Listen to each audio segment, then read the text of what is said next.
Thank you. It's an honor to be here. I'll just hit on the highlights and then we can go from there. This is a mural on the side of a cafe in Los Angeles, California.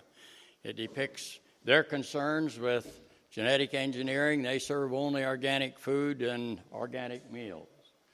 When we talk about genetic engineering, we have to recognize the aspects of the chemicals that they're either engineered to produce or that they're engineered to tolerate, because those chemicals are then in our food and our feed. They're systemic in the plant, and we need to consider what they're doing. With glyphosate, 93% of our genetically engineered plants are engineered to tolerate it, so that are to receive it. Glyphosate was first patented in 1964 as a metal chelator. It means a chemical that can grab on to a nutrient element and essentially immobilize it so it's no longer functional nutritionally. It was first used to clean out boilers and steam pipes. Worked very well. In 1974 then, it was patented as a very broad spectrum herbicide that essentially killed all plants because it's a very broad spectrum chelator. We call it a 1 in 100 chemical. Figure it'll be 100 years before another chemical with the broad aspects and impact of this chemical will be invented or discovered. It's also, in 2012 or 2010, patented as a very broad spectrum antibiotic. You have a mineral chelator, you have a broad spectrum herbicide, and you have an extremely broad spectrum antibiotic.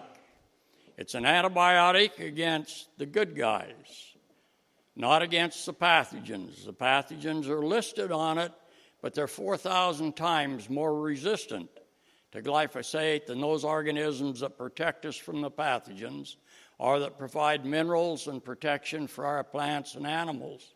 So that I'll cover those aspects, but we need to understand what those chemicals do when we talk about genetic engineering. It's a very persistent chemical. It's an organic phosphate type. It's a phosphonate or phosphite. Means it's very difficult to degrade. Monsanto's lost both lawsuits on claiming biodegradability because it's not a predictable entity. It may persist for half-life up to 20 years. We're talking generations with this product. The importance of that chelation aspect is that it's the nutrients that serve as the cofactors for the enzymes. I've likened it here as keys for a motor. You crawl in your car and it doesn't do anything until you turn the key on. If you don't have the key, it doesn't do anything. Physiologically, what glyphosate does is it pulls the key out of the ignition by immobilizing those cofactors, those keys that are required for those powerful enzymes to work. This is how it works as an antibiotic, how it works as a herbicide, and how it works as a cleaning agent. It's been a very powerful tool as an herbicide, been indiscriminately used throughout the environment. You squirt it at the plant. It's a systemic chemical so that it distributes itself through the plant. It accumulates in the shoots, root tip, and in the reproductive structures, in the legume nodules, where that antibiotic activity then destroys your nitrogen-fixing organisms. So that if you're using it as a ripening agent, or a desiccant at harvest time, the only place that chemical can go as it's taken in by the plant is in the grain or in the reproductive structure. So we have to continuously increase the tolerance levels because the tolerance or the levels that we're finding in our food and feed products continue to increase. As it moves down into the soil, 20% will move out into the soil where that antibiotic activity kills those beneficial organisms that fix nitrogen, the mycorrhizae, those organisms that provide the natural biological control for our soil-borne pathogens. It stimulates the pathogens, and it's that activity in stimulating the pathogens and shutting down the defense mechanisms of the plant that give it its herbicidal activity. So in essence, it's giving the plant a bad case of AIDS. You can't kill a plant in sterile soil with glyphosate. You kill it, or what kills it is the soil-borne fungi that then readily invade when the plant resistance has been compromised. That means that we also increase a number of other diseases as we shut down that mechanism. All the technology does is insert an alternative pathway so that you can apply the glyphosate without killing the plant. The glyphosate is still a systemic chemical, a systemic chelator that moves through the plant to tie up the minerals. That's how it works. It inhibits 291 enzymes. EPA was told it only inhibits one that animals and humans don't contain or don't use, and therefore it could never be toxic. So the safety studies were never run on it, never required. It actually shuts down at least 291 very critical enzymes, the EPSPS enzymes about halfway down the system, and inhibition. It's there for the life of the plant. Genetically engineered plants have never out-yielded the parent. Our economists have said, why would a farmer want to take a 6 to 12% reduction in yield just to go with an herbicide-tolerant plant? They did it because it simplified weed management, not to increase yield. We have no genetically engineered plant that has ever increased yield. You're not going to feed the world or a growing population by genetic engineering with our current understanding of genetics. The other thing is that those inserted genes are very promiscuous. They don't stay in the plant because genetic engineering is more like a virus infection than it is a breeding program. You don't have the stability. We actually use the virus promoters to move the genes in so that, or we use a bacterial infection to get it in. It doesn't have the regulatory genes and the control system that you would have with a breeding program. Consequently, when you add the glyphosate, it has an effect on the Roundup Ready plants just like it does on the weeds. Not as drastic, but you can see that the lignin is reduced. That's the structural component of the plant. The nutrient density is reduced, the amino acids, because it's chelating essential minerals that that plant needs in order to produce those proteins. It also reduces photosynthesis. The plant's less efficient. And the other thing that it occurs is that it takes twice as much water to produce a kilogram of dry matter in a Roundup Ready plant treated with glyphosate than in its non-treated parent. What happens with global change, weather change? What happens when you get an extended drought or dry period between rains? My neighbors pay $100 an acre for their electricity for irrigation water. They pay $200 when they go with the Roundup Ready program because it reduces the water use efficiency, cuts it in half because it's a strong chelator. And you can say, well, does that matter? This is what it looked like throughout the Midwest in 2012. Roundup Ready soybeans on the left, non-Roundup Ready on the right. Same soil, same weather, same conditions. Dramatic difference in drought susceptibility. Same thing with the corn. Those two fields are separated by a 60-foot gravel road. Both of them need water, but you had an 80 bushel yield increase or higher yield with the non-GMO than you had with the triple stack over here. Again, you have two factors to deal with. You have the disruption of the integrity, genetic integrity of the plant that reduces nutrient uptake efficiency. You have a smaller root system to scavenge the soil. And so a consequence of that, with this particular Roundup Ready soybean variety, 17% less manganese. That's required for photosynthesis and 20 other enzymes in the plant. 47% reduction in zinc. And then when you apply the glyphosate, you get a further hammering on those physiological systems and a much less efficient plant that can defend itself. Animals can tell the difference between a GMO and a non-GMO. Most of us can't. Gilbert Hostetler, corn breeder, had these 2 bags left at the back of his warehouse, and one of them, these are isogenic. This is triple stack, genetically engineered. This is a non-engineered parent. Gilbert said, I wonder if the mice are trying to tell me something that I ought to know. These 2 ears again, triple stack, genetically engineered, non-engineered parent, stayed in the tree for 9 months. The squirrels could tell the difference. They didn't like the stomach ache that goes with the GMO, and they just nibbled on it during the winter, but they devoured the non-GMO. Had a sweet corn grower in Florida that got Roundup Ready sweet corn for the first time last year. He said it was the greatest thing it ever had. And I said, what made it so great? And he said, it's the first time the raccoons wouldn't eat a single ear. So you want to feed it to your kids and your grandkids.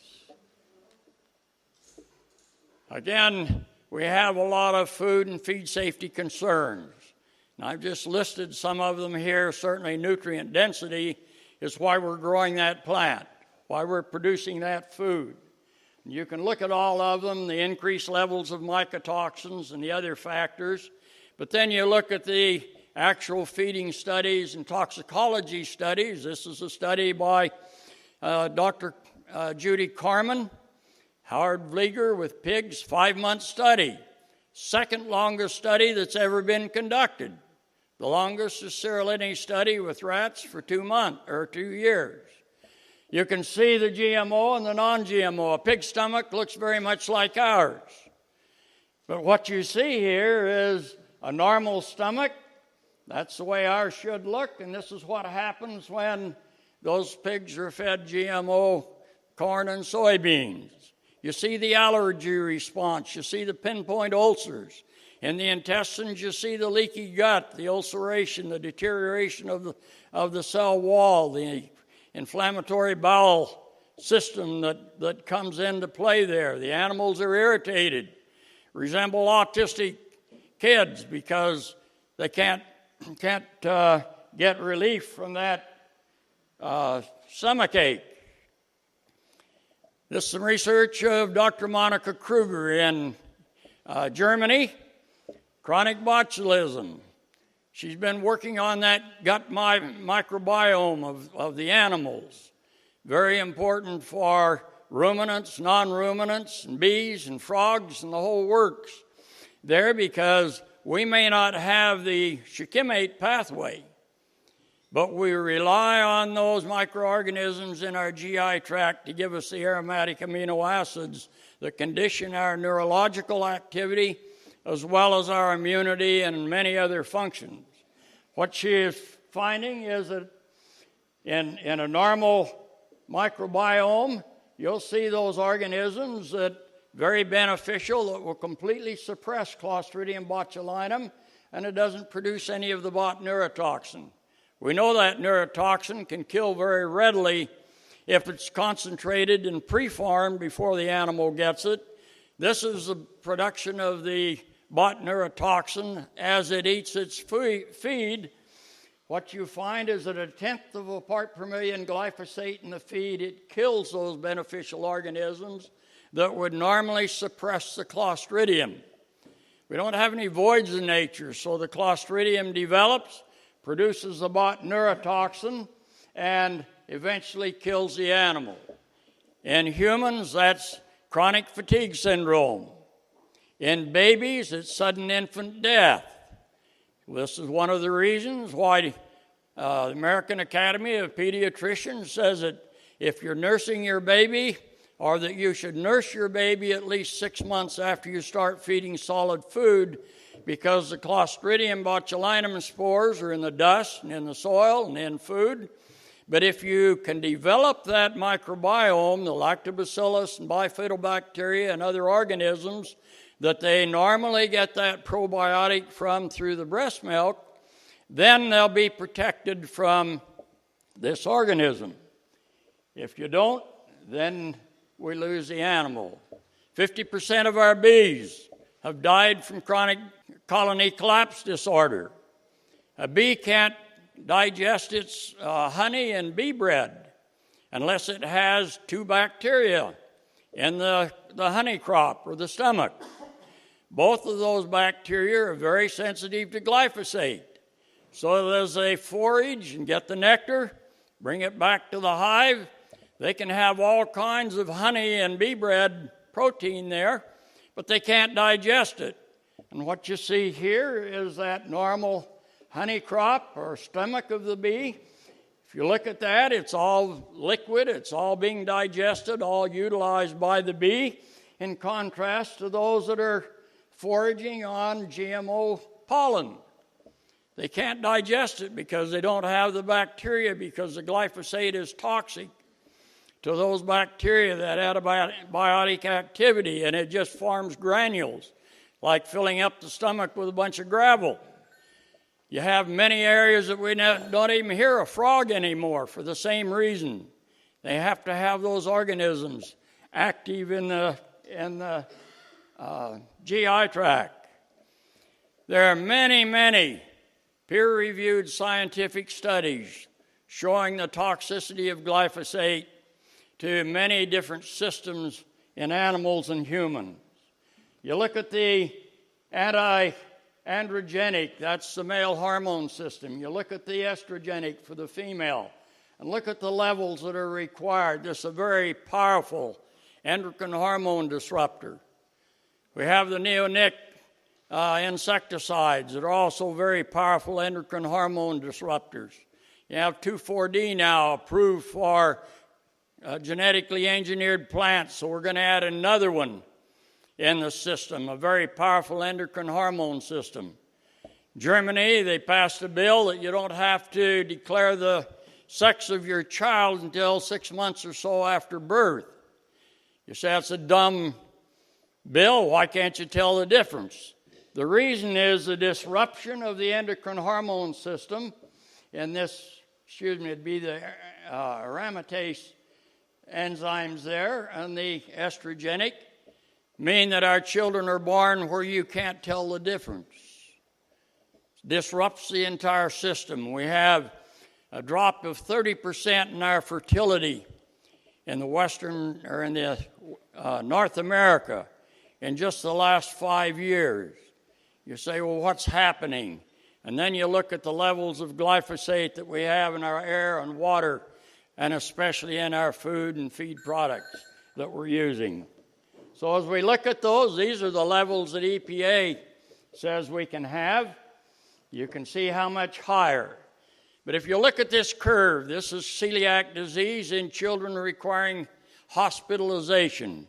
This is from the introduction of GMO canola, which you also grow here. This would track identical with the adoption of GMO canola and glyphosate. We see that with our data also, but all of these diseases follow the same curve that we're reaching pandemic proportions to. Many of these diseases, the best treatment that we have is a fecal transplant to repopulate those organisms in the large intestine and the colon. But they all follow this same curve. And then you see the tragedy that we're having in Yakima County, Washington right now, where they had, in 2008, they had some invasive weeds. You have 3 rivers going through the county. They dumped the glyphosate, the rodeo, right in the water. It's approved by EPA. And a year and a half or 2 years later, you can see what happens to those children. Massive outbreak of anencephaly, where the babies are usually born stillborn. If they develop, they'll live for 24 to 48 hours because only half the brain develops. The nurse midwife was told that she couldn't say any more about it when she blew the whistle, or she'd lose her license, because they said they have to control the invasive weeds. and this is the cheapest way to do it. We've lost that sense of humanity. It's predicted that 1 in 2 children in 10 years will be born autistic. It was 1 in 10,000 in 1970. You have to say, what's changed? And then you look at the safety studies and the fraud and falsification of the data from 1998 on that's occurred in those. This is the recent DuPont study. No wonder they're substantially equivalent. The control even had more glyphosate in the ration than the test animal did. They were both fed GMOs, contaminated. And then if I can just summarize very quickly the situation that we're finding with the deterioration of health in America, as Mr. Liu and Dr. Nancy Swanson have in their very excellent publication. I'd summarize that the future historians may well look back and write about our time, not about how many pounds of pesticides we did or didn't apply, but how willing we are to sacrifice our children and jeopardize future generations for this massive experiment that we call genetic engineering, that's based on flawed science and failed promises, just to benefit the bottom line of a commercial enterprise. Thank you for the opportunity to share with you and to participate here with you tonight.